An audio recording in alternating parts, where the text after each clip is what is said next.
Dayeinu. Good morning. I'm sorry, what? Dayeinu. Ilu Hotsianu. That, um, how come the Rebbe or the you don't wear the pants? The long ones? You'd be the girl. That's a very good question. A very good question. Rabbi, somehow can people be louder? So it's probably my phone. Maybe we should get like designated apparatus, fancy to morning. We lose out on a lot here. Yeah, maybe we should get like a dedicated audio system that'll be better, and then. Because so often it doesn't hear a lot. Yeah. What a guy. Thank you, Mitch. Baruch is here as well this morning or not today? I didn't see him this morning. Okay.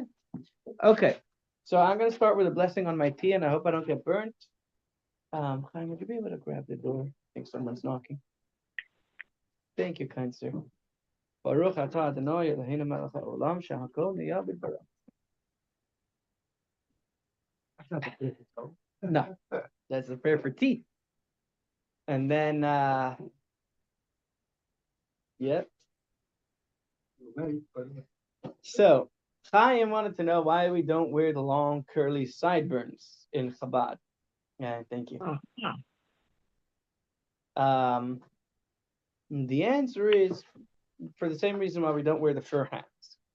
It's just a someone came? Someone came in? No. Oh, nobody was knocking. Oh, okay. Okay. I thought someone was knocking. Okay. So, yeah, that's just different geographic locations with different customs of the way they wore. So, for example, you notice that the German Jews did not have beards, whereas most of the rest of Europe did wear beards. And that was just a geographical thing. That's what they did. Really sideburns. Commandment where So the biblical commandment is not to destroy the beard or the corners of the face.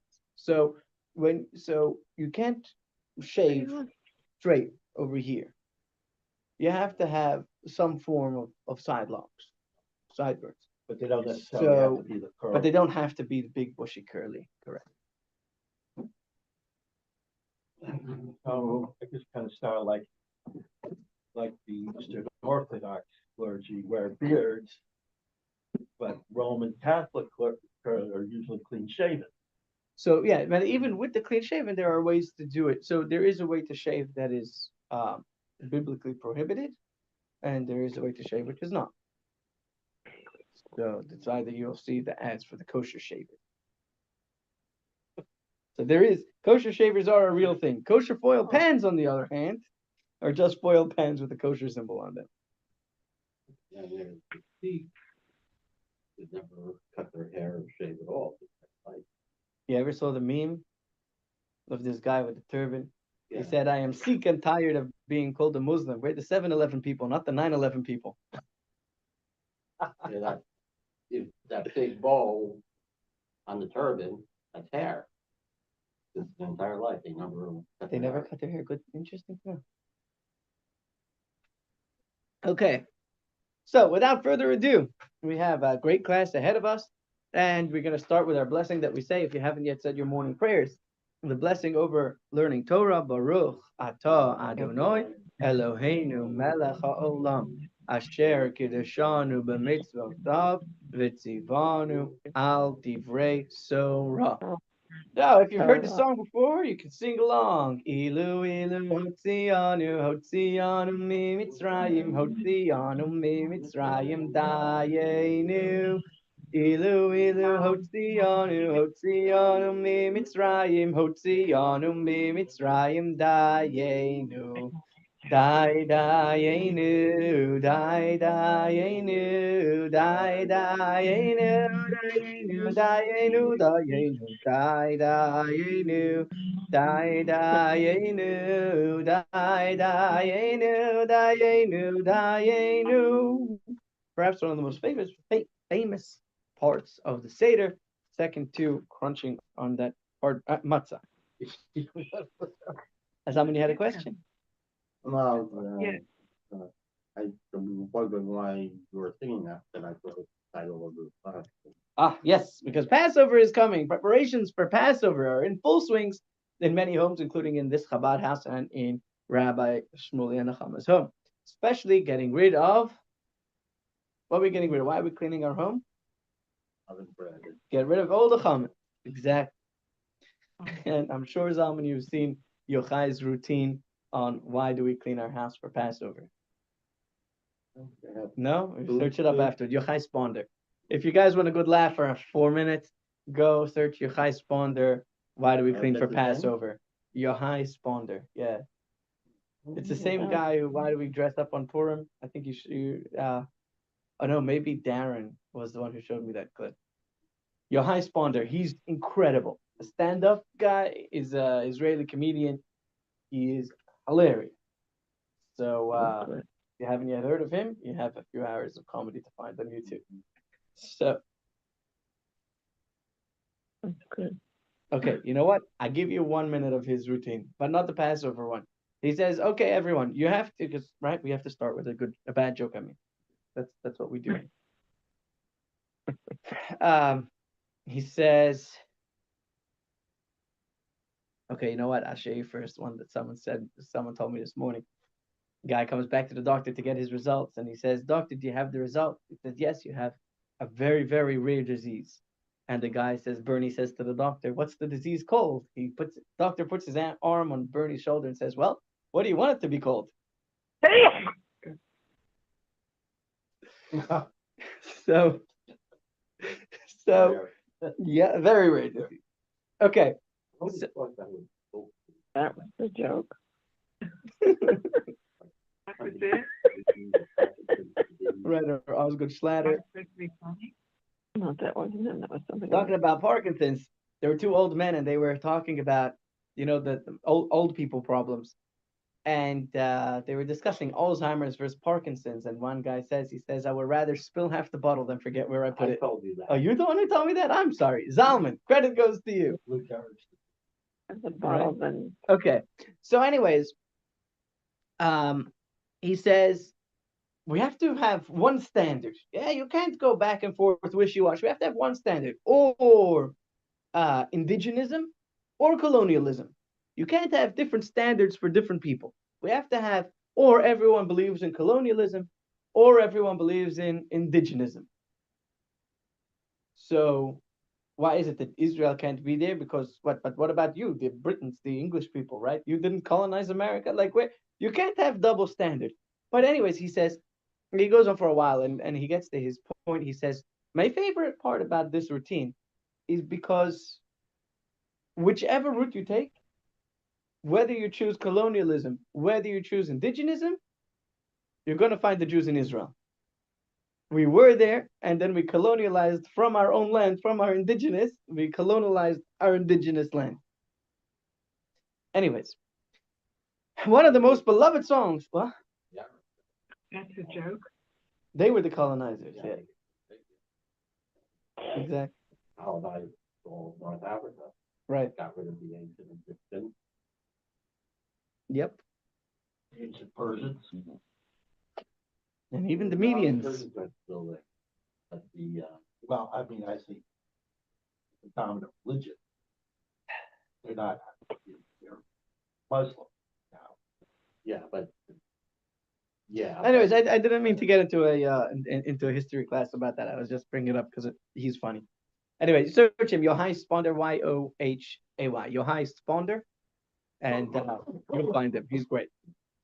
So we all sing Dayeinu, this light, cheerful melody of the song should not distract us from its meaning.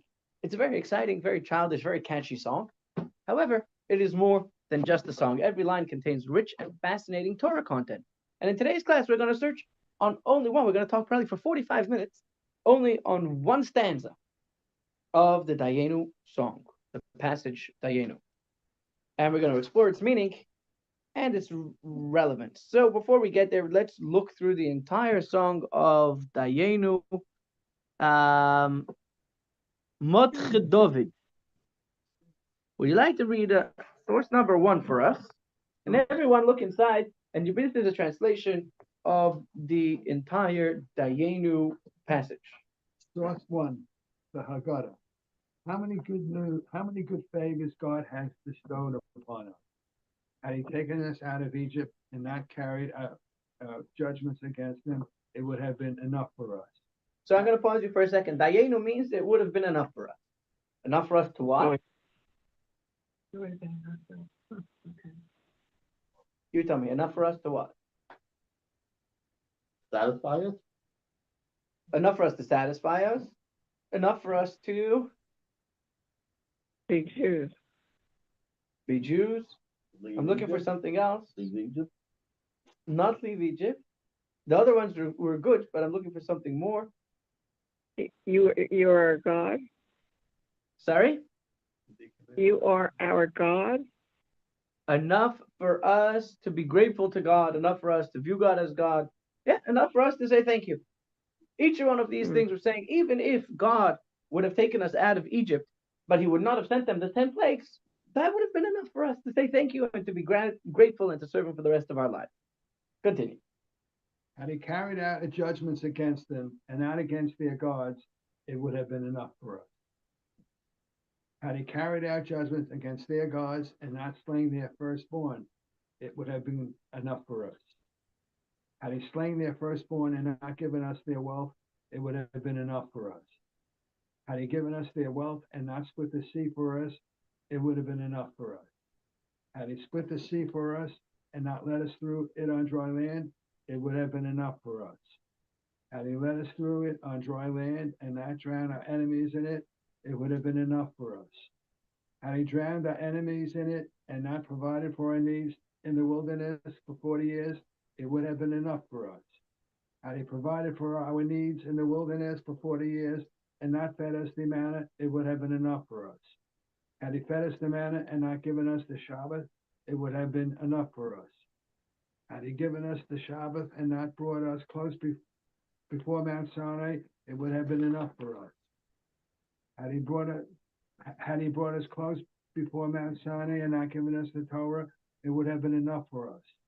Had he given us the Torah and not brought us into the land of Israel, it would have been enough for us.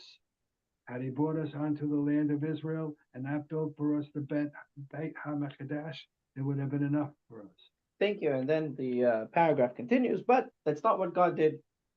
God gave us did all of these things for us and built us the holy temple so that we could be forgiven, that we could bring sacrifices and be forgiven for all of our sins. Okay, you guys ready for a story? One of my favorite stories about the Dayeinu song. You ready? Wonderful. Who doesn't like a good story? Some of my kids love this story. Maybe we'll have time to say it by the Seder. We'll see. You guys will already know it.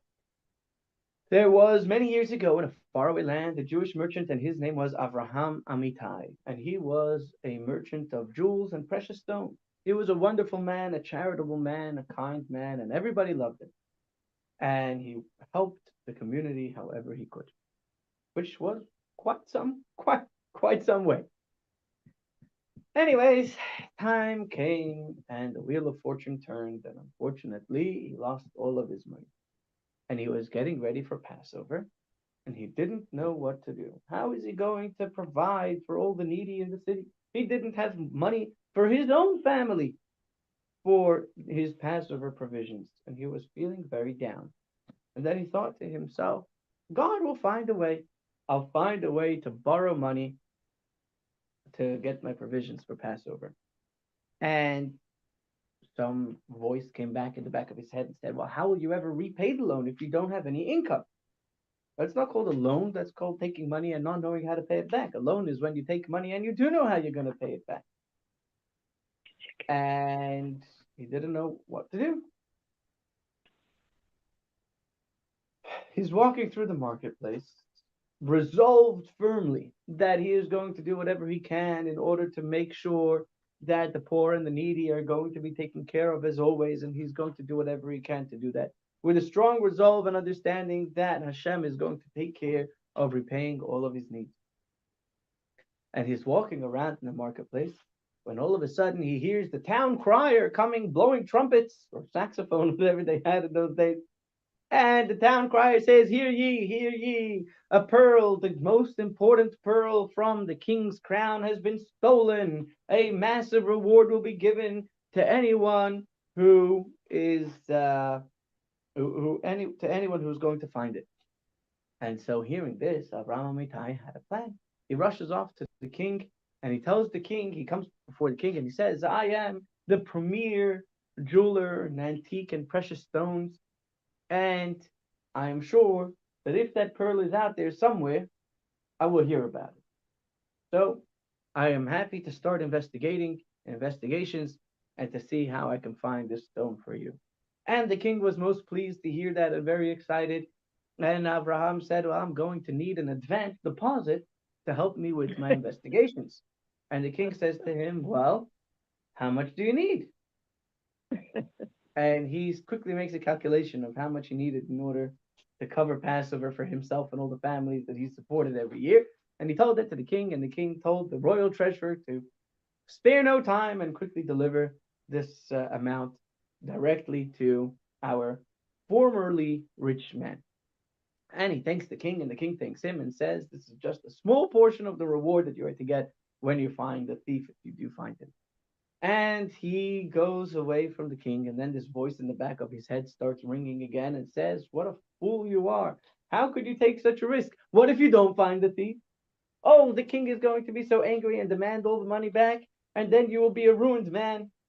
But then he quietened down that voice and he said, now it's time to get ready for Passover. Bother me with these thoughts after Passover. And he quickly hurried to the town charity and he made sure to give them whatever they needed to support the needy families. And he went to buy all the things that his wife needed in order to cook for Passover. And comes Passover night, and one of the non-Jewish advisors to the king, who didn't like the Jewish people, went to spy on Avraham Amitai to see what's going on. He peeks in through the window, and he sees a big celebration. There are bright lights lit, everyone's singing, and everyone's in a happy mood. And he runs quickly to the king to say, this man did not take your money to find the investigations. He took this money to fund a party for himself. Look at the party he's throwing. Well, the king was a smart man and wasn't so easily convinced. So he said two things. Number one, we have to go and see the matter for myself. I'm not going to believe hearsay. And even if it is true that it's a celebration, he must be celebrating because he found out who is the thief. And so they get into the king's carriage and he says, I'm going to surprise them at this celebration. And they park the carriage a few houses down, and the king quietly walks there and he looks through the window, and indeed there is great pomp and festivity in the house of Abraham Amitai. And as he's peeking through the window, he's starting to think maybe this is not the kind of celebration he thought it was. Maybe indeed this man is just throwing a wild party for the holiday with no regard to the king's monies that have been bestowed upon him for the purposes strictly of investigation. But before he leaves, he hears them starting to sing a song. Now, he didn't speak Hebrew, but he hears them all cheering. They're saying different words, and then they say, Dayeinu, Dayeinu, Dayeinu. And the king turned white, because guess what? You would never believe it. His top advisor's name was Dayeinu. And he thinks, could it really be? Have they found the thief? Could it be Dayeinu? And he's just celebrating because he found the thief, and now they're going to come tomorrow to tell me the thief. He quickly sent his, what do they call it, the royal guard to arrest Dayeinu, and he brought him before the king. And before the king could even say anything, Dayeinu said, yeah, I'm sorry, your majesty, I was actually, my wife convinced me I would never do that, and I have it here. I was actually planning on coming to you in the morning with it to return it. And the king threw him in the dungeon and said, we will see yet what will happen to you. And in the morning, the king sent his royal carriage to bring Avraham Amitai to the palace. And the royal guard comes back to the king and says, because of his holiday, he cannot join us in the wagon, but he set out on foot and will be here shortly. On Avram's walk to the palace, He was very confused. He thought, has the king gotten angry at me that he realized that I haven't even started the investigation yet? Is the king going to get me into trouble because I just was focused on Passover? But then why would he have sent me the royal carriage? He would have sent the dungeon carriage. He was so confused he didn't know what was going on. And he comes before the king, and the king said, Abraham, I am so glad. Thank you for finding the thief. I see you look a little confused. You must be wondering, how did I find out that you knew before you came to report the news to me? I'll tell you, I sneaked up on your house last night, and I saw you singing and cheering that you found the thief Dayeinu, the advisor, and we went and we got him, and he gave a full confession, and we have the pearl back in our possession. And Avram smirked. And he says, well, your majesty, I must be honest over here. This was actually not what happened. I was just singing a song from the Haggadah. And I am very happy for you that you have found your pearl. But the reward does not belong to me, for I was not the one who investigated. I did not find out. This was sent from God, and you should see that at the right time and make the right calculations. And I had nothing to do with the fact that this was found. And the king was so impressed with him and said, your humility matches your piety. And he said, please take these 2 sacks of gold as payment for finding Dayeinu, your God has sent this to you. And from now on, you will be my royal jeweler. And I want to commission a new crown, and you'll be the one who will find and procure all of the necessary gems and jewels for this new crown. And the wheel of fortune turned once again for Abram, and he was brought back to his former prestige and was able to support the community the way he had always wanted. Ain't that a beautiful story? Is it just a story? Yeah. What do you mean, is it just a story? Or is it based on? True? I didn't make Yeah. it up. It's a story that has been told for generations. So if it was made up, it was made up hundreds of years ago. I'm sure you can search online and find the original source of it. And sorry? I think I'm a little confused. From Dayeinu, how did he find this person? Because he heard them singing Dayeinu. And so they figured that it must be Dayeinu, must be the thief. And indeed, So there was Dayeinu somebody was the in thief. town called Dayeinu? Yeah. Oh, God. Yeah, the man was named Dayeinu. His first name was Dayan, his last name was Yenu, or something similar to that. Author of Dayeinu. Okay, all right. Go all the way back to the origins of the Haggadah Yeah, itself. so there is actually a lot of question and interest in who was the author of the Haggadah, where did the text of the Haggadah come from. There's a fascinating history, and you can find many classes online going into that. Today we're going to focus on the song Dayeinu. Now, many of the verses of Dayeinu are rather cryptic and strange. For example, if we look over here somewhere, one of them said, had he split the sea, about the middle of the page, had he split the sea for us and not let us through it on dry land, that would have sufficed us. That would have been enough for us. Now, let me ask you, if God would have split the sea but not taken us through it, would there have been any purpose to splitting of the sea? No. I'm thinking that. How would that have helped us? The Egyptians are behind us. God splits the sea. Wow, what a miracle. And then we all die because the Egyptians are coming behind us and kill us. Right. I mean, it would be pretty cool to see the sea splitting, but I don't think that would be the top priority in everyone's minds when they're being chased by these people with all intents to kill them. The idea of splitting the sea is to escape. Exactly. Like, I have some things that I would love to see before I die, but if I'm granted one wish, I don't think that splitting the sea would be my wish. So it's the end. So for the answer to that, we can study some Hasidic discourses on what actually happened by the splitting of the sea. Perhaps more, maybe I'll send out an email. I'm thinking to use that as one of my weekly emails before Passover. Basically, the point was to turn us into spiritual amphibians.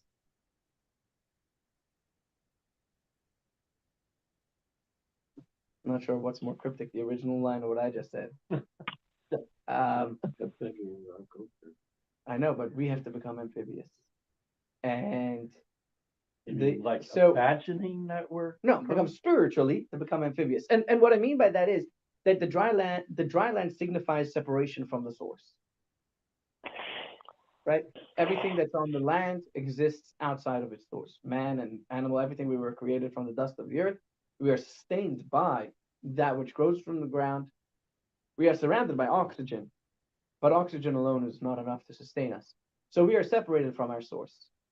I know we're going off tangent here, but I'm just going to try and keep this to a minute, and then any other questions on that, be happy to answer later. From dust thou art, dust thou we return. Exactly. And then the ocean, the creatures of the ocean are connected with their source. So spiritually, what that signifies is, for example, the angels would be considered fish of the sea, because they realize that they are created, that they are one with God, they are one with spirituality, and they are within their source. Us, for example, feel like we're separate from God, feel like we are our own entity, and we are separate from our source.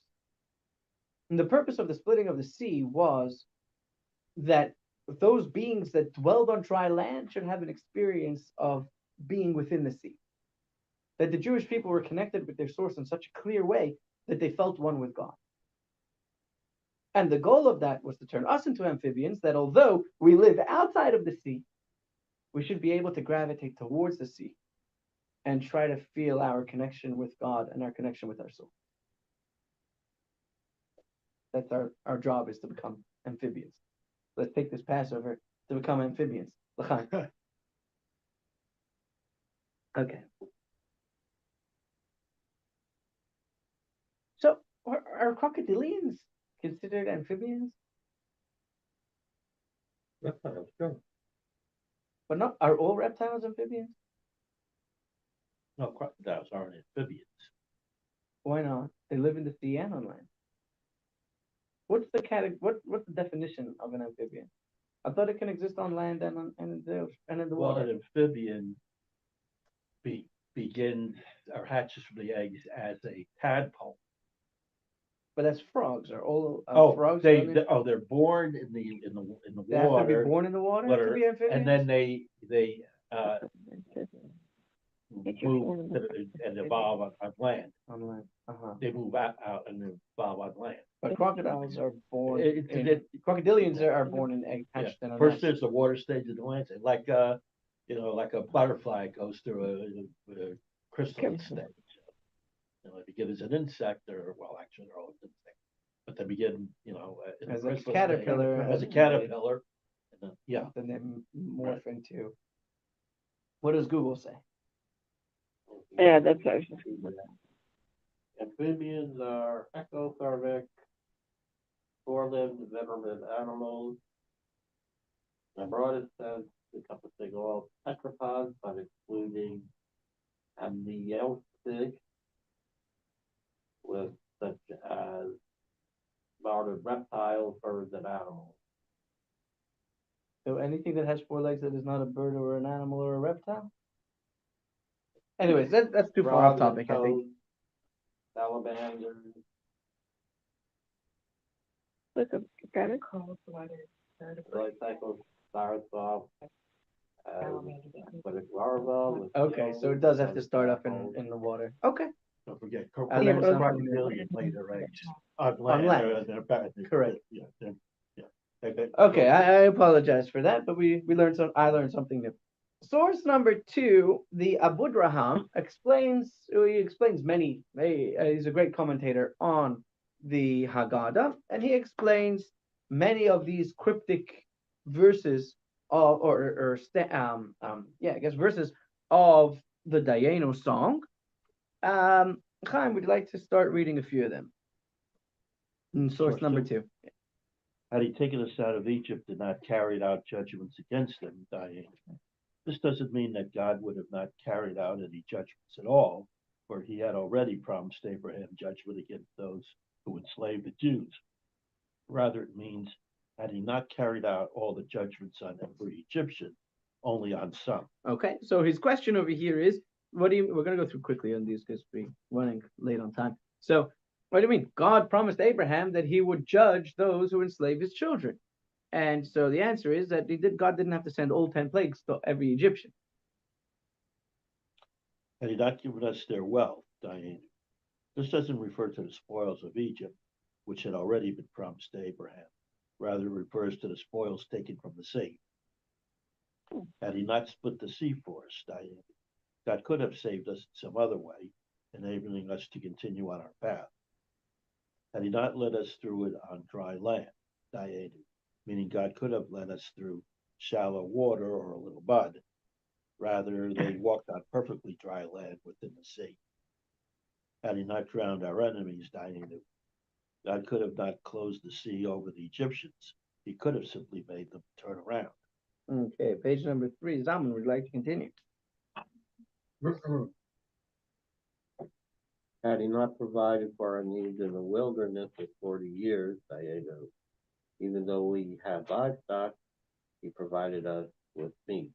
Even though we had wealth and could buy what we needed from neighboring nations, he still sustained us. Had he brought us close before Mount Sinai, Dayeinu, show it is us. Had he not given us the Torah, Dayeinu, the Ten Commandments could have been delivered through Moses rather than directly from God. Alternatively, God didn't have to give us all of the quotes at once, but only half or a third of them.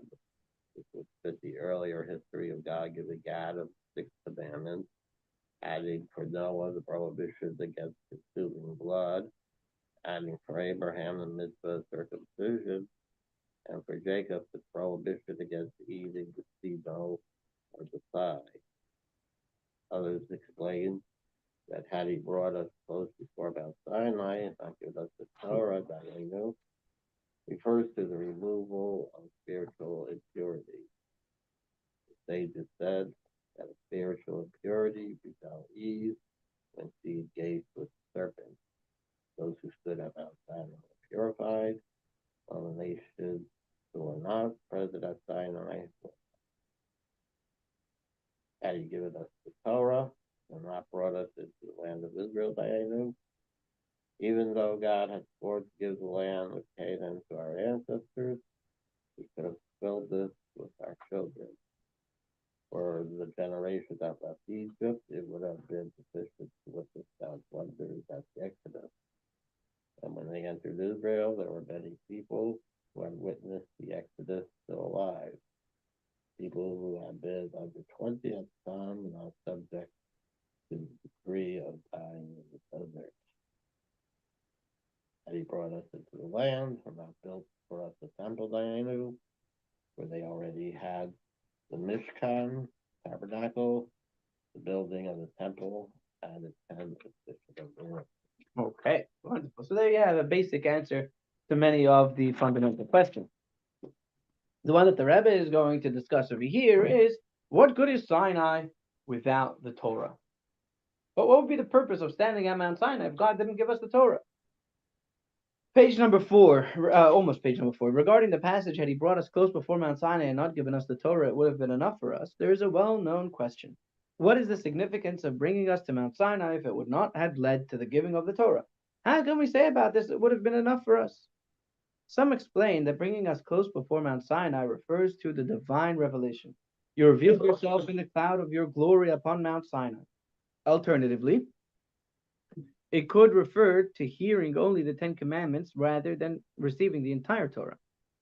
However, this does not precisely fit the wording. He brought us close before Mount Sinai. Since those advantages are associated with divine revelation or hearing the 10 Commandments, and not something that comes from Mount Sinai itself. This is especially true considering that he brought us close before Mount Sinai occurred several, 5 or 6 days before the divine revelation and the giving of the 10 Commandments, as the Jewish people arrived at the Sinai desert on the first day of the month of Sivan. So there must be something about Mount Sinai itself which is special, because if you're taking Mount Sinai to include the giving of the Torah or the divine revelation, that is separate from arriving at Mount Sinai. Call from fire list. Just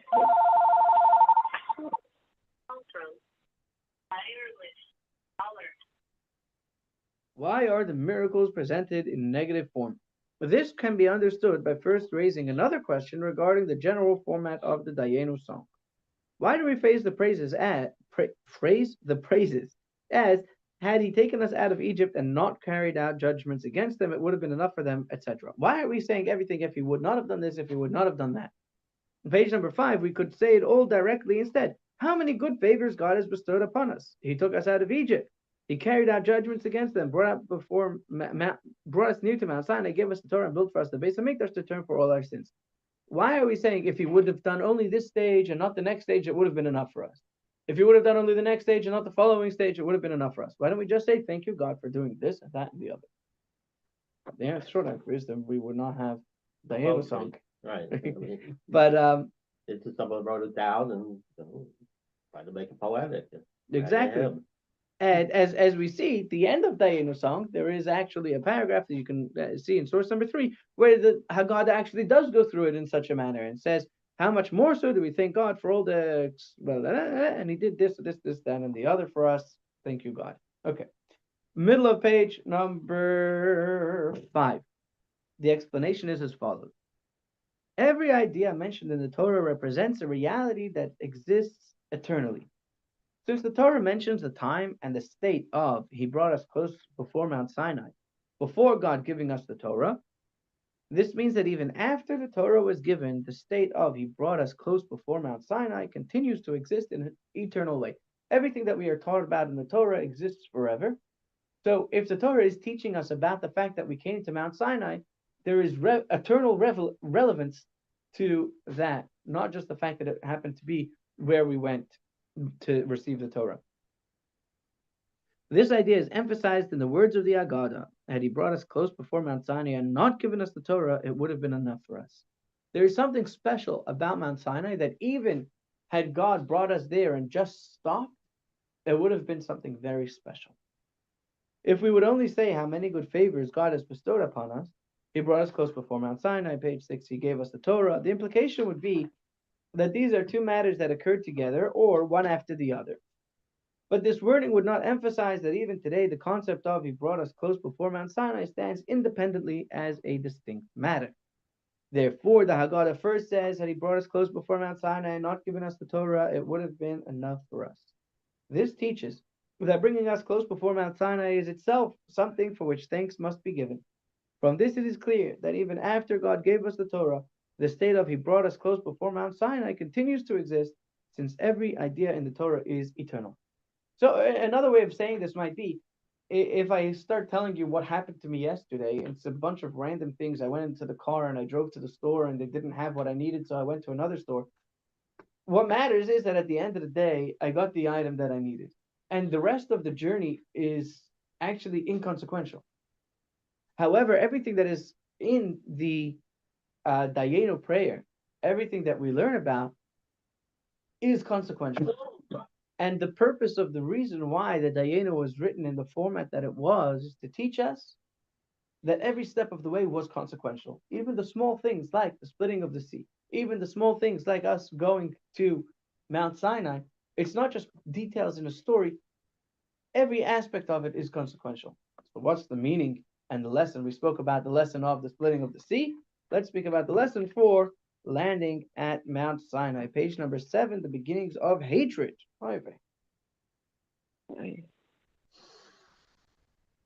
Section B, page 7. The Rebbe says, to explain further, Mount Sinai has several other names as well, such as the Mountain of God, a name better suited to the Torah, Mount Chorev, and more. The Talmud says, why is it called Mount Sinai? Because hatred, Sinah, of the nations of the world descended there.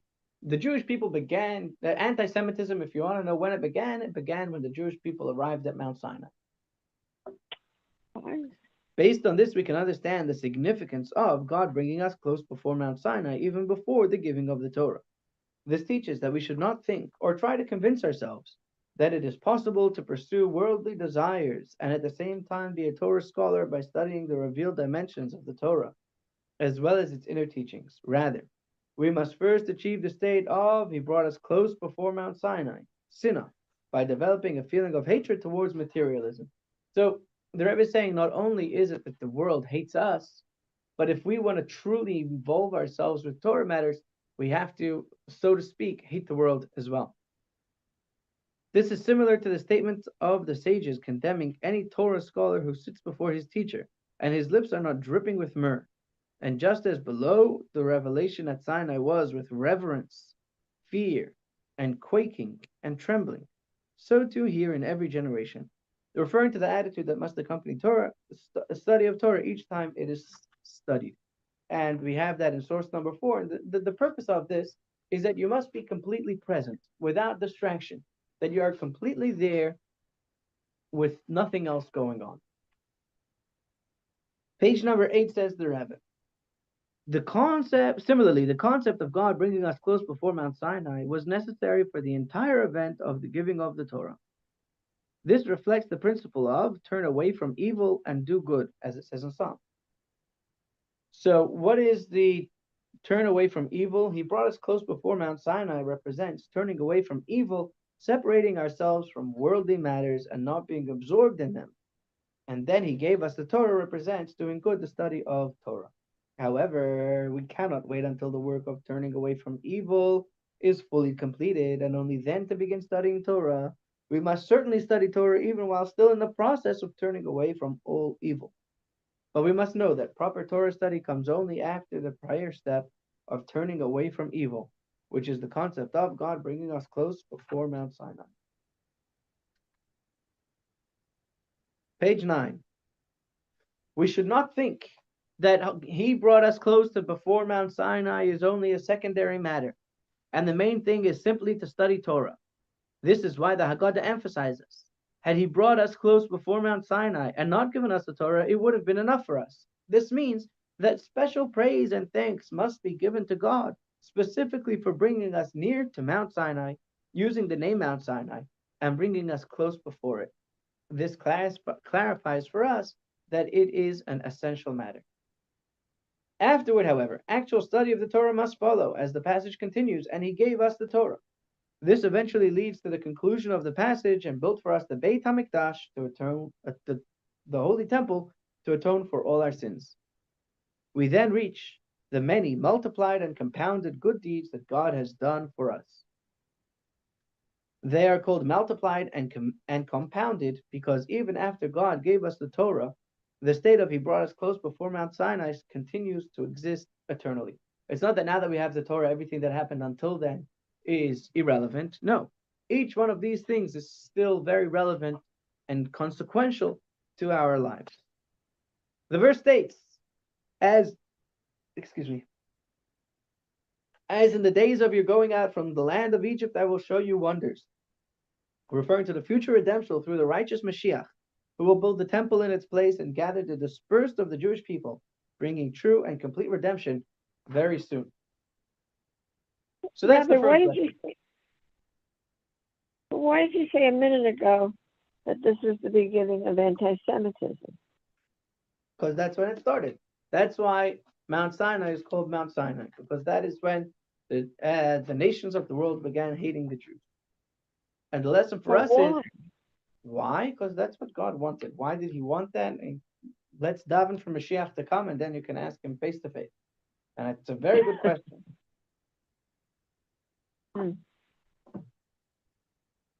Bottom line is, anti-Semitism isn't new. They always hated us. They always will hate us. So the more we be us, the more we will have connection to God. The more we hide from us, from who we are, we're not going to help the anti-Semitism go away, because they will still find us and hate us. But they will definitely, right? The way to combat anti-Semitism is not hiding that you're Jewish, it's being a prouder Jew and doing more Jewish. As my friend in Toronto, he's a Chabad rabbi there, his slogan is, do more Jewish. That's his slogan, do more Jewish.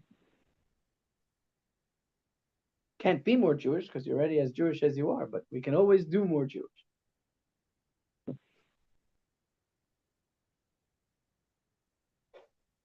So that's answer number 1. Answer number 1 is that the lesson from arriving at Mount Sinai and God bringing us towards Mount Sinai is that in order to reach the completion of our Torah study, and in order to be fully present with our Torah study, we have to be separated from the world. And as we fall away from the desires of materialistic pursuits, we will fall towards our love and study of the Torah. Page number 10. In another public address, the Rebbe posed the same question and offered additional explanations, highlighting another important detail that occurred at the foot of Mount Sinai. Says the Rebbe, page number 10, we say in the Haggadah, had he brought us close before Mount Sinai and not given us the Torah, it would have been enough for us. It is therefore clear that the very fact that he brought us close before Mount Sinai, even without the giving of the Torah, was considered so lofty and important. Moreover, its importance and greatness are placed on the same level as the other matters listed later in the passage, such as had he given us the Torah and not brought us into the land of Israel, it would have been enough for us. Just as the giving of the Torah is of the highest significance, so too is he brought us close before Mount Sinai. The elevation of being brought near to Mount Sinai is comparable in importance to the elevation of the giving of the Torah. The explanation is that the greatness of he brought us close before Mount Sinai lies in the value of unity, as noted on the first day of the month of Sivan, when they came to the Sinai, they came to the Sinai desert and encamped before the mountain. The Torah uses the singular form for encamp, teaching that they were there like one person with one heart. Could you imagine all the Jews in one building and nobody argued? No. The practical lesson and instruction is straightforward. We should all take upon ourselves good resolutions in connection with the happenings of the first day of Sivan, when Israel encamped there opposite the mountain.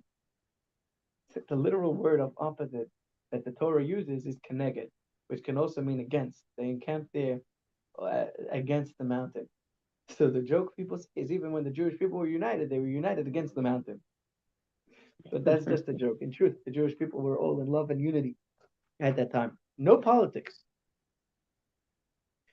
The practical lesson and instruction is straightforward. We should all take upon ourselves good resolutions in connection with the happenings of the first day of Sivan, when Israel encamped there opposite the mountain, encamped in the singular, like one person with one heart. This means not only love for fellow Jews, but also unity among the Jewish people. As mentioned, the concept of love and unity among the Jewish people comes even before our connection to Torah itself. Had he brought us close before Mount Sinai and not given us the Torah, it would have been enough for us. In other words, even before bringing someone closer to the Torah and its commandments, we must first exercise the principle of love and unity among the Jewish people. I didn't have photography so much to take a picture. When I was younger, I used to wonder, imagine if there was video cameras back then hidden somewhere and there would be footage of those times. That would be pretty cool. Leia, she's 4 years old, and yesterday she said, Tati, imagine if we're just a video and there are people looking at us. I thought that was very deep. What did you say? I didn't hear it all. Child of the digital age. Right, right. When we were kids, it was imagine I'm just a dream. Okay, they don't have the key points listed here, but the key points are, we spoke about Dayeinu. We said a beautiful story about Dayeinu. We wondered about many of the passages in the Dayeinu that seem to be rather cryptic, and specifically, what would be the point of God bringing us before Mount Sinai had he not given us the Torah? And we gave two answers. Answer number one is, the message from this is that in order to be fully committed to the Torah, we have to work on distancing ourselves from worldly matters. And the further we distance the more we quash our desires and lusts for worldly and materialistic pursuits, the greater understanding we will have of the Torah. And the second explanation we gave was the importance of loving one's fellow as oneself, the importance of unity and love among the Jewish people. And the takeaways are two easy and simple takeaways. Number one, make sure that everyone that you know has handmade shmura matzah for the Seder. We have plenty to give out. Let us know if you need. And number two, I guess that works for both ends. The matzah will quash your materialistic desires and pursuits and will foster unity and love among the Jewish people. L'chaim, l'chaim. And Joan and Susie, we would love to see you at the Seder if you guys are up to it. Oh, thanks, Rabbi. We're going to do it here, though. Thank you. Okay, we'll do our best to get matzah to you or to arrange for you to pick it up. Wishing you all the best. Thank you, Joan. Sorry? Thank you, Rabbi. I have to do gluten-free, though, so Guess what? I have some oat matzah that's certified gluten-free. It tastes horrible, but it does exist. Most gluten-free things do. Sorry? Most gluten-free things do, but I'm accustomed to it. Oh, you're going to have to come and taste my gluten-free sourdough one day. Oh, really? Oh, yum, yum. That sounds great. Did he make it? You mean you make it? Maybe that will get you over here. Yeah, I make it homemade. Yes, he makes it. He makes it. Yes, come Shabbat at 11:30 and we will have some fresh baked on Friday, sourdough for you. Gluten-free. Maybe we'll see you Shabbat at 11:30. Thank you, Rabbi. Take care. You too. Thanks so much. Bye. Thank you. That make everything. What is Dayeinu? It's enough. Neither do I.